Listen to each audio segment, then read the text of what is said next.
everyone, I am Rebecca from ChemKnits. Removable nylon zip ties. These are handy tools that I like to use to secure yarn in my videos. It's great because you can remove them and I use them over and over again. But recently I have been noticing an issue. Now, these zip ties often look very, very dark because I've used them in multiple dyeing projects. But the ones I purchased start out like this, white and very, very straight. It's only after the application of heat that they maintain their more curled shape. And, well, let me show you some yarn that I've had pre-soaking for a couple of days. Here we have 200 grams of Knit Pick Stroll fingering weight yarn. This yarn is 75% superwash merino, 25% nylon. I dye it all the time. If you want to learn more about the base, I do have a Knit Picks affiliate link down in the video description. And it's pre-soaked for a couple days in water with no acid because, well, I didn't get around to using it for the video. And in the video I was filming back then, I was like, I think I'm starting to see some color transfer from the zip ties onto yarn, and I'm not sure what's going on, but let's test. And we're going to take a bunch of zip ties and put it on this yarn. But first, I want to show you what's going on where the zip ties are. And I did not move the zip ties from where they were, but I don't know if it's barely showing up. Barely showing up. There is a tiny, tiny golden hint on this one that is yellowish, and then this one with the really dark blue one. There is the barest, and I mean barest, smidge of something on there. Not enough to write home about, per se, but enough to make me suspicious. There have been some other examples recently where it has not been this light, this subtle. Like these two examples are so subtle I might not have noticed it at all, because unless I was leaving the yarn white, I really might not notice it. But some of these other examples are more extreme. And while they really could have been the result of some dye spreading in the pan or something, it's likely the zip ties that were on the yarn. And so I really need to test this out. Now, there are a couple of factors before we do our test that I do want to point out. I think I dyed a few dozen skeins on the day that I dyed the ones that I just showed. And of those multiple dozen, I saw a lot of transfer on just 2. So all of the other yarn that I dyed that's featured in other videos and even other bare yarn that I removed from there, I had no problems there, including a ton of yarn for the Hanukkah special. There were no issues. And so now, while I put on a lot of my really dark and saturated zip ties onto this yarn, and we'll add some water and we'll let it sit for a while and peek in periodically. But while I do this, let's talk about some factors that could lead to transfer. I don't usually wash my zip ties after I take them off the finished dry yarn. And because I don't often move the zip tie, it's possible that there is some dye trapped between the mechanism of where like the zip tie goes into one part. And so if there's some dye there and then it gets wet, it could transfer on another situation, which could be a reason why we don't see it all the time. We only see it some of the time. Another possibility is that all of the color that is in these zip ties is leaking back out, which really is something that, while it's still rare that I'm observing this, it's something that has been happening more frequently now than I ever remember it happening in the past. And so there's a chance that with whatever my current supplier is of the zip ties, which I do believe I also have the current one linked down in the video description. The link has changed. Sometimes it changes the source on me through Amazon, and so it may not be the exact ones that I purchased recently, but the sourcing of the zip ties could be a factor as well. I'm not really that sure. Ultimately, it doesn't matter that much what the source of the problem is. The issue is that it matters that there's a problem. And I suppose some things I could do to remedy it is really do more effort to wash my zip ties after dyeing. I can remove it from the yarn, and maybe I need to do this at the finished dry yarn stage, but I can remove them from the yarn, soak them in some hot soapy water, rinse them off, and leave them to dry. And that is something I feel like I used to do more often. Maybe I didn't always leave zip ties on until the yarn was dry. I'm not sure, but I feel like I washed the zip ties more. And so that's something I can certainly try. But the other unfortunate thing is maybe it means that I'm not reusing zip ties as much, or only using them for some kind of resistant things. Actually, there was a resist video where I observed some transfer. That was another instance that I can remember where I observed it. And so I guess, again, it's a big deal that I remember the instances where I saw transfer, and I try to point it out every time I notice it, so therefore you know it's not happening that much if I'm not mentioning it in every single video. And because I haven't observed it in every single video, that's another reason why I haven't done this test until now. Now that I'm adding the zip ties onto the yarn, it's occurring to me that the transfer could also be happening at times when I pre-soak the yarn longer than 30 minutes or an hour or something like that. Not that I seem to be observing transfer as the yarn is drying, I don't think I've observed that there. But it's possible that leaving the yarn multiple days pre-soaking is when this starts to happen. But anyway, it is Sunday night, and I'm gonna go ahead and add some water in here. And before I add the water, I want to point out that the pan that I'm gonna use for soaking, which is not coming into focus, doesn't have any stains on it either. There's some shadows right now, but if we see some spots of color later on, that could also be from the zip ties. So I'm gonna add in 8 cups of water, and let's just leave things here to soak. Now clearly one skein got way more zip ties than the other, and let's get another 8 cups of water. All right, we're gonna add another 8 cups of water. I think that my plan for this yarn is that we'll soak for at least overnight, maybe a couple of days. And then we'll kind of peek inside the zip ties, see if we observe any color transfer. If we're not seeing much of anything, then we'll try adding acid, letting it soak a little longer. And then if we're still not seeing anything, well, then we'll go ahead and dye this yarn and call it a day. I didn't count the number of zip ties that I put on, but there were a lot. So anyway, I will see you around later. Editing Rebecca, quickly popping in to talk about one other zip tie issue I've had in recent months. There was a period of time when I was doing some resist dyeing, and the zip ties would just snap and break frequently.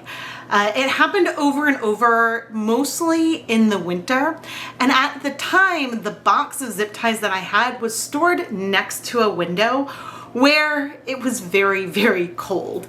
And so I think that having the zip ties be very cold made them a little bit more brittle and had them snap.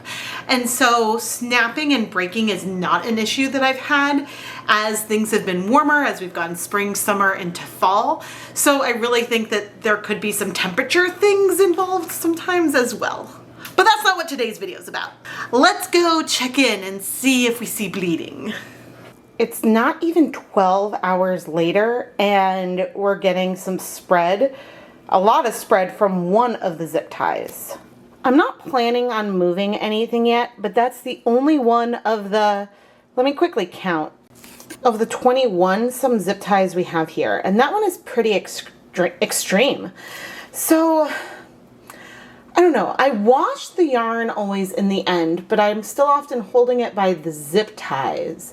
And so maybe I haven't been washing the zip ties well enough. I don't know, but that's a lot of color coming out. It's possible that there's a video I did recently that has a color and maybe that's a culprit, but I've seen tiny amounts of transfer from a few different colors here. It has been another 24 hours since our last check-in. It is now Tuesday morning, and let's peer behind these zip ties a little bit more. Okay, so clearly right here we have some color. Oh, this is so weird. Okay, if I move the yarn, you can see, you could like see where the zip tie was. I think that on this one we had some dye trapped in the zip tie just because it's not, there's like a hint that's down on the other side, but it really did spread from where like the, I guess the lock part of the tie is located. I'm gonna look through each of them quickly and I will stop and sort of come back in if I notice something. But I'm mostly sort of moving the zip ties and putting them back because we've got this resist yarn here. I figure we may as well dye it in this way that it is. But we're gonna take a much closer look. Rebecca, before we start the time lapse, we show the one where we knew color had spread. Okay, here with the zip tie, there is like a speck. The tiniest little speck. I don't know if it shows up on camera, but that is something that would not be visible on a finished yarn, even if this area was white. Okay, here we have a tiny, tiny hint of pink. This is probably more along the lines of what I'm used to if I notice transfer, just like a tiny bit that leaves me kind of questioning.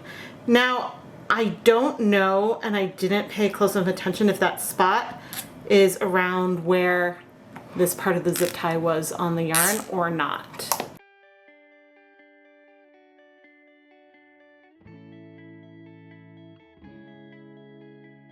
There's a little bit of a shadow here. This is not from where the lock of the zip tie is. It was from the bottom side. But again, there are these ridges there. So I think potentially cleaning these better might help. And while we're here, we'll look at the zip tie that was not tight because I was unsure before if I was noticing anything. I don't think I see any color there though. With that first skein, it was actually the second skein, and it had a lot of lighter zip ties on it. Some of the marks I'm seeing are things that if I were to go dye the yarn after, I probably would never notice because it's so pale and would be even paler when the yarn is dry. But we're taking a real close look here today. Can you see this teeny tiny blue dot? This is a very, very saturated zip tie, and I think it's there.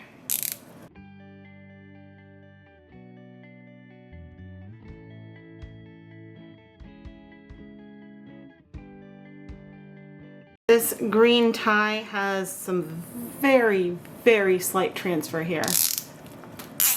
All right, out of all of these zip ties, I would say we had one really major source of color transfer, and we had a few minor ones. So I think one thing that I will want to do going forward is doing a hot soapy rinse of all of my zip ties. Whether I'm taking it off of dry yarn that I finished dyeing, or I guess if I'm removing it earlier, because there potentially are some cases where I've done resists and things where maybe I didn't wash them well. And so if there was like a little bit of dye residue or like one drop of dye powder, that could result in the color. But I don't think it's just that the dye is leaching back out of these zip ties. If the dye was leaching out of the zip ties themselves, in the areas where we were getting a little bit of color, I would have expected to see more of that all the way around or across a larger area of the zip tie. But since in many of them it seems to really be localized to one little spot, my gut and hypothesis says that this is somewhat related to the length of time that the yarn is soaking with that zip tie. But then I don't even know. I guess like with the one where we got a lot of transfer, we saw that right away. This is something I've observed more on things that have sat for longer, which the fact that if it's sitting for longer would argue in favor of color leaching out. I don't really know. I think that it all comes down to, if you're gonna dye something really, really pigmented, then maybe it's not gonna make a big difference. If you're gonna dye something where you wanna have white or a pastel color, maybe then it's time for a fresh zip tie. And so I think that that is worth keeping in mind as you're doing your projects. But truthfully, a lot of the little instances of color transfer that I noticed, I don't think that I would notice that on finished dry yarn. So while I don't have a definitive answer for what's going on here, we have a recommendation, but not a definitive answer. But there is one definitive answer. The rogue spots that happen sometime are some type of transfer from the zip ties. Whether there was some dye left on there that didn't get rinsed off, or the dye that has struck to it is, I guess, bleeding and coming back off. Either one of those situations, does it really matter if color is transferring from the zip tie onto the bare yarn? You let me know. Let me know what you think down in the comment section below. And please subscribe if you enjoy ChemKnits videos and want to see more. Give the video a thumbs up and turn on notifications. Let's dye this yarn now. We have these fun resists. The two skeins won't be anywhere close to each other because the number of zip ties vary, but yeah, we'll see what we see.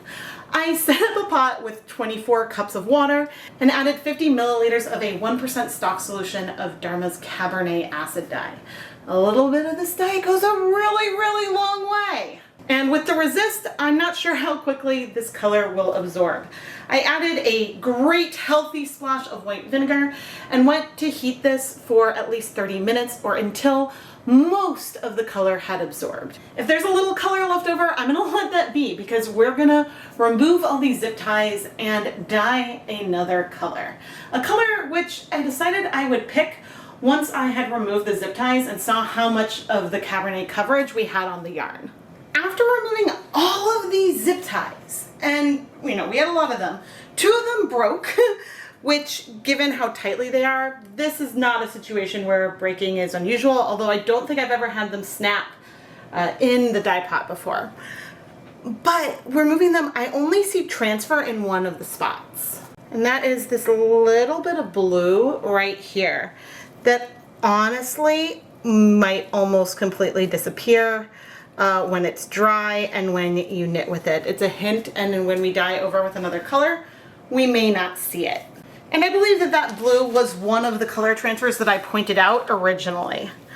Now, as for where we saw the heavy transfer, I think that that was like over here or over here near one of these zip ties, and I can't find it.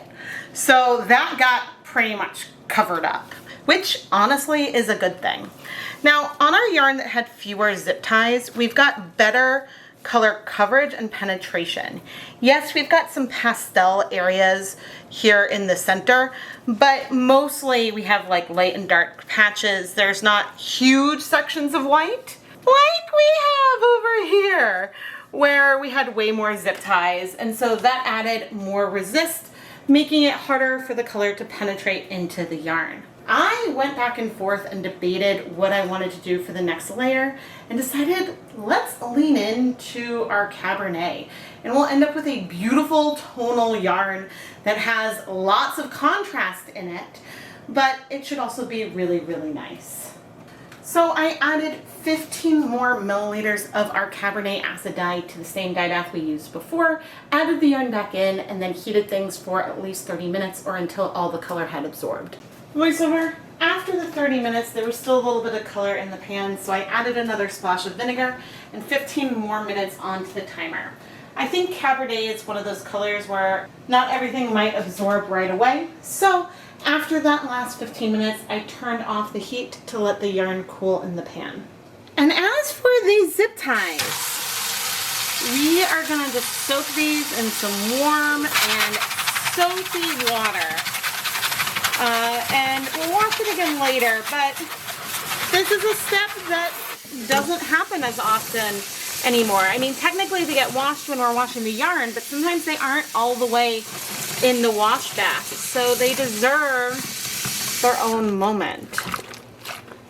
And yeah, I'm not seeing any color in that water, which is good, but I'm still gonna give them a real nice soak here. I talked about the problem I had with zip ties breaking in the past. Today, in this project, I had 2 zip ties shatter. One of them in the dye pot, and then one, I don't remember when the other one happened, but 2 shattered. And so that's just weird. Maybe the stress from resist, I don't know. But I started washing the yarn in just cool tap water with a little bit of dish soap. There was a hint of some bleeding, which can happen with Cabernet. We didn't use too much of the dye, so there was not a lot of bleeding, but I did do some soaks just in the soapy water and rinsed it numerous times until the bleeding stopped, which thankfully it did resolve really well. And then I put the yarn through my Nina Soft spin dryer to remove the liquid, hung up the yarn to dry, and now we can go see the finished yarn. The most interesting thing here that we can note is that I no longer see any evidence of any of the transfer onto here because the color was saturated enough, which means that it's possible the transfer has been happening more often than I thought. It's just that if the color that I'm dyeing is saturated enough, then I don't notice it on the final yarn. It's only when something is more pastel or the transfer color is different, I suppose. You know, since we dyed this yarn in the same pot, I think that the skein that had fewer zip ties absorbed more color overall. And that is because the dye was able to easily reach more of that yarn. And when the other skein with more zip ties was more tightly bound, it took longer for the dye to reach parts of that skein. So overall, I think there was less pigment that bound to that yarn.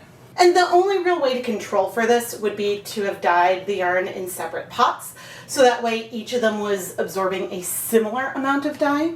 I do have a lot of different projects with kettle dyeing where I intentionally add yarn where one will absorb more color than the other. For example, dyeing superwash yarn and non-superwash yarn in the same kettle. But this is like a little bit less resist and a little bit more resist. And so, that could be worth like exploring intentionally in the future as like a comparison between the with and without. Either way, I'm happy that I over dyed this with more Cabernet. I'm glad that it made the contrast a little more subtle. I think that this is a lovely sort of variegated kind of tonal colorway. I am Rebecca from ChemKnits, and I really hope that this video was helpful. If you thought that it was helpful or interesting, please subscribe and turn on notifications so you never miss any videos. I am attempting here on out to wash my zip ties in warm soapy water after even this stage of the video. I have a collection of zip ties here that I'm going to go wash before I put them back in rotation. And I did get a comment on one of my other videos about using like an OxiClean spray to clean zip ties, and that's a way that you can remove some dye as well. That's not something I've tried, but that was an interesting suggestion. Please leave comments below. I do read and keep track of comments and suggestions of things that I should try in new videos. And so it's always worth, if there's something you want to see, letting me know in the comments section. Thank you so much for watching.